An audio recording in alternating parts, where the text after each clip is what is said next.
Well, hello, you aspiring Blender aficionados. So, you've endured countless hours of mastering Blender's interface by watching more tutorials than there are TikTok dance challenges. Now armed with your newfound confidence, you're ready to dazzle your friends and family with epic animations. But hold up, did you just waltz in here think it's a cakewalk? It's a maze of triangles and wires that could drive even the most zen of us into complete keyboard demolition. But hey, take solace in the fact that I too have fantasized about turning my keyboard into modern art. So let's dive deep into the dark arts of topology and learn when it's critical and learn when you can sprinkle a big fat slab of effort on your objects to get by.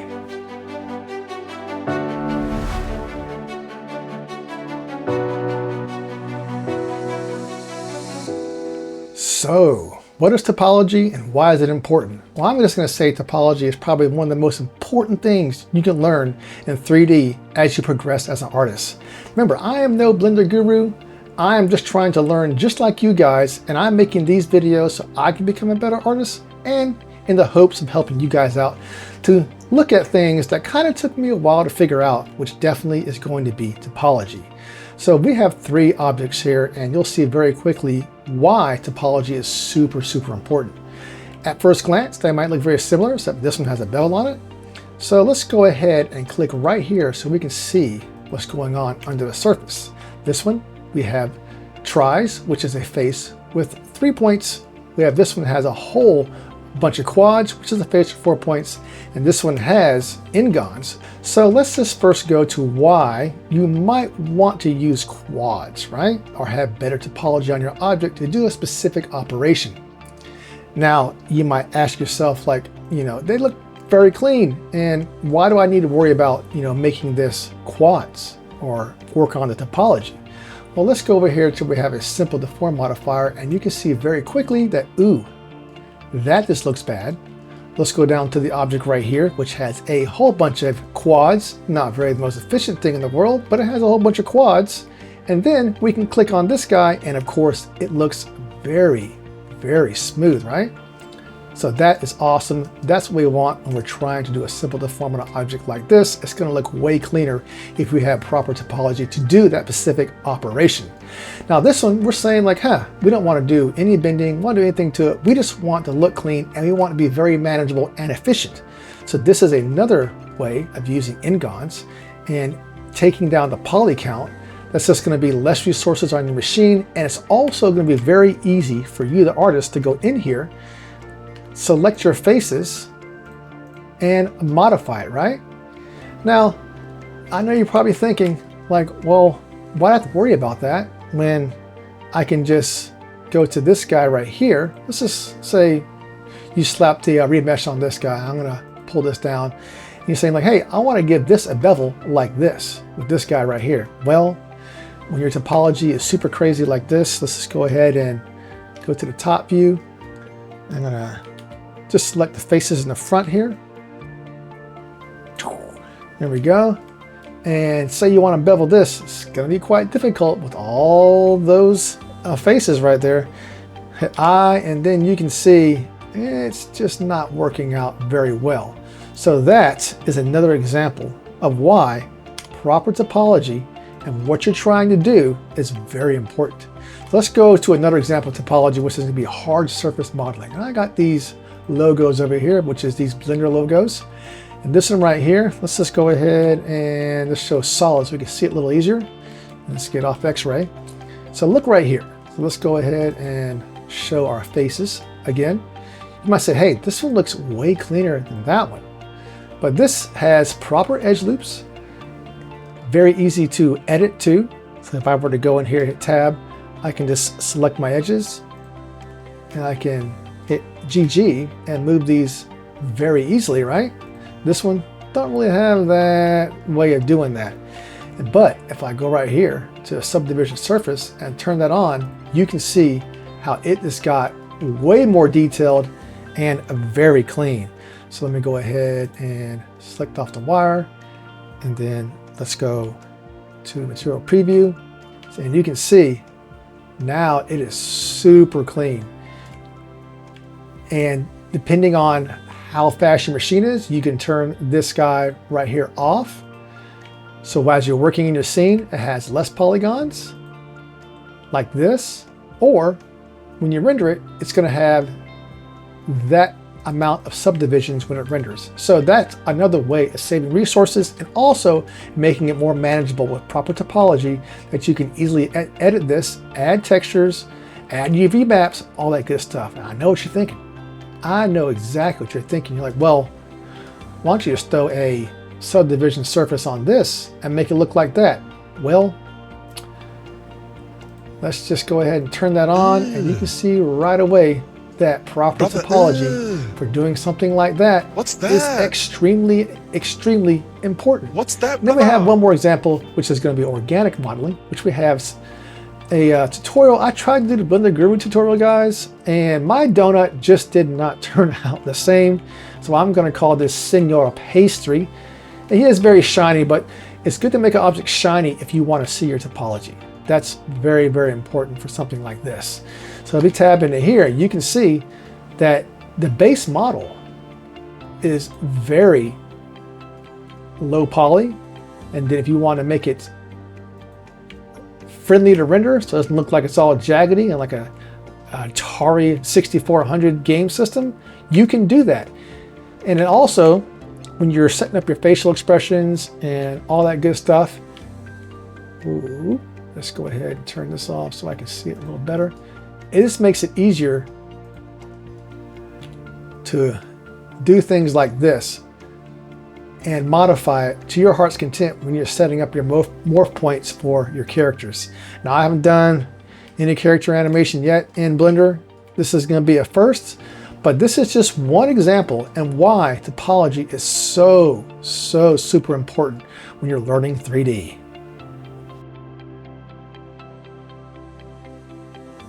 All right, so this one, I want to show you guys some practical examples of how to do some of these modeling techniques right here with these letters, but I also want to show you a little trick that's going to probably help you guys out. When you're modeling anything, it took me a while, I was pretty stubborn, but what you want to do is when you're modeling this stuff, you want to definitely use a mirror modifier for anything that has any type of symmetry. See that? So basically in the past, what I do, I would just model it out and I would model the whole entire thing. But you can use symmetry for a lot of the things you model that you're only building half of it. So that can basically save you, half your time because you're only modeling half the model and you're using symmetry to do the rest. But you can even take it another step further. So let's go over here to this rim right here. This is a Jeg spike rim right here. It is a 5-lug, so it has actually 9 spokes, so the 5-lug part I couldn't model using symmetry. It always would produce some type of weird result that I couldn't quite get it right.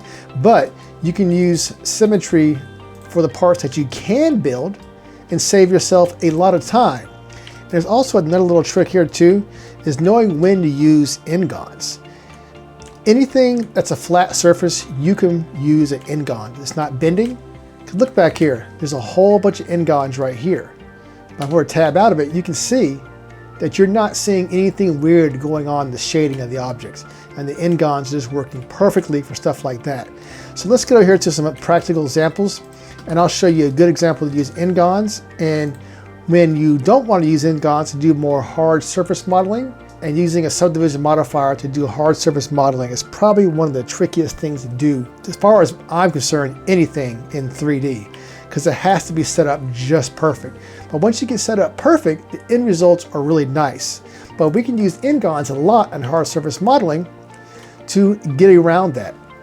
So let's go ahead and I like using text as an example because it's probably something that you're going to use a lot. And this text right here has some serious issues. So if I were to go in here and just use the splines and I were to go ahead and extrude it and then try to bevel it, it's going to give you some crazy results because the topology, not really topology, just because of the points or the vertex on this object are not very well set up or spaced out. And this can happen a lot, and it's very easy for this to happen with text. So let's go ahead, and what we're going to do, let's get rid of all this stuff right here. We're just going to extrude it. So we have some depth right here. And then what we're going to do, we're going to take this, convert this to a mesh. And if you tab into it, you can see it has some crazy topology. It'd be really hard to bevel any of this. especially with these points right here being almost on top of each other. That's just not a good situation to be in. But there's a little trick for this. So what we're going to do, we're going to go right here, and we're going to use a remesh on this guy right here. So we got a remesh going on. Let's go ahead up here, and we're going to go to show the wire in the display, and let's turn up the complexity of this. Go to sharp, turn up the complexity some, and we're going to do it just enough. I want to back out just a little bit. We're going to try to make this as efficient as possible, and I think that right there, let's just do 6 is about as much as I want to go with this. Let's go ahead and start with that. So now that we have our remesh set up and we have some quads in here, let's go ahead and let's just apply this. Go to a top view, tab into it, and go to X-ray, go to our faces and hit B, and we're going to just select these guys and inverse that selection, delete those faces. Go back to our verts. Let's go ahead. I want to use probably a box for most of this. Let's just scale on the Y and go 0. That way we know everything is pretty much set up. Now, a good thing about using the remesh modifier, anything that was right on top of each other is now been fixed. So we don't have any faces that are right on top of each other or vertex that are right on top of each other. That's just going to make our life a lot easier. But if we try to bevel this, it's not going to work well because way too much topology is too dense. So what we're going to do, we're going to select our faces, go to the front view, and let's just hit B. We're going to select, let's just select this first half right here, dissolve faces. Now we have a one big huge N-gon. Hit B again. Let's just select this, and let's dissolve those faces, and we'll do one more for the top, and we'll just dissolve those faces. Now we have a bunch of N-gon, but we do have some more issues. We still have a bunch of points in here. So anything that's flat right here, like this, we don't need that. We can just dissolve those vertices and have one line going all the way across. Let's go back to our vertex right here. And let's select this. Let's zoom in. We're going to select all this. What else can we get rid of? We can get rid of all these because it's a straight line, right? Get rid of all these because it's a straight line. This, and this. What else? This right here we can get rid of. And let's see what else. We can get rid of this. And that. So we'll say that's good enough for the sake of just showing how this works. So let's go ahead and dissolve all those vertices.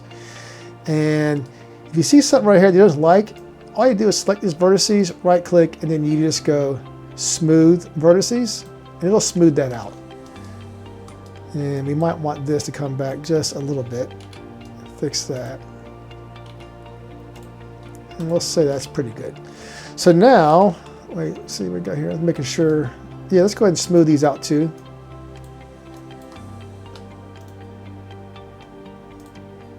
And we'll just say that's good enough. So now we have a bunch of N-gons, and we have all the stuff that we don't need pretty much excluded except for this. This is all vertices. So what I'm going to do, I'm going to go to the faces, hit A for all, and now we can extrude this. Hit I to invert it, and we have ourselves a nice bevel. And we still have a problem right here, and we can see that this needs to come down because these two faces are overlapping. So all we do is just select that one vertex right there, hit G, and we can move this down. And then very quickly, let's make sure this looks about right here, right around there. Good enough. And you can see how very quickly we have a nice clean mesh that's pretty much the equivalent of hard surface modeling right here. Slap material on it, and we can see everything is nice and smooth. But let's go ahead and make sure our faces are off.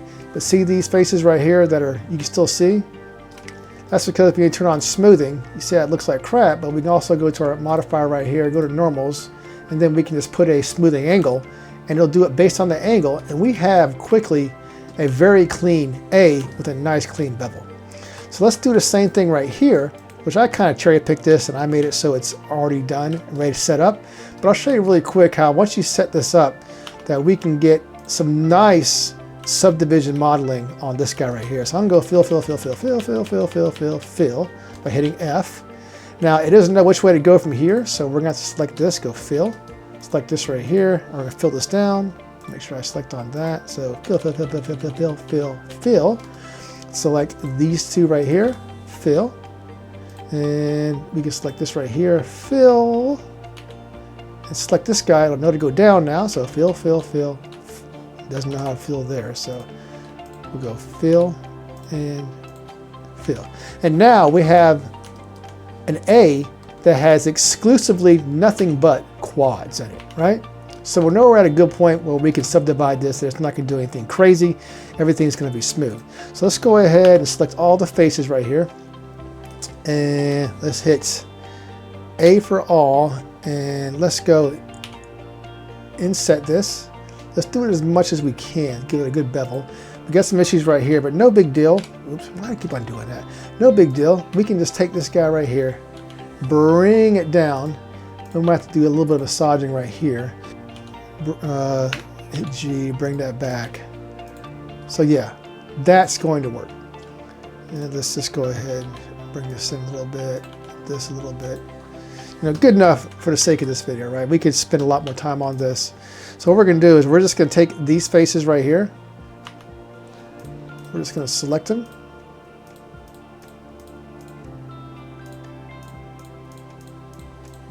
And this is the great thing about doing subdivision modeling. The less polygons you can get away with, the better. The easier it is to work with. So we're going to just bring that out right here. And we'll go to the top view. Select just these edges right here. Extrude it. Extrude Y. There we go. Having problems today, guys. Trying to do it too fast. And we can do the back side here. We can fill it in the exact same way, right? So let's just go to our edges. Click this and go fill. It doesn't know where to go from here, so let's go ahead and fill this. Fill that. While we're here at it, let's just go fill this. Let's turn off X-ray so we can see it's a little easier. Go fill. All right. Let's go ahead and fill this. Fill. Click on this one and go fill. Now we have the backside filled. And we have everything that's nice and quadded up. Let's go ahead and pop on a subdivision modifier. And if you see right here, we have some issues and it's not quite as sharp as you like.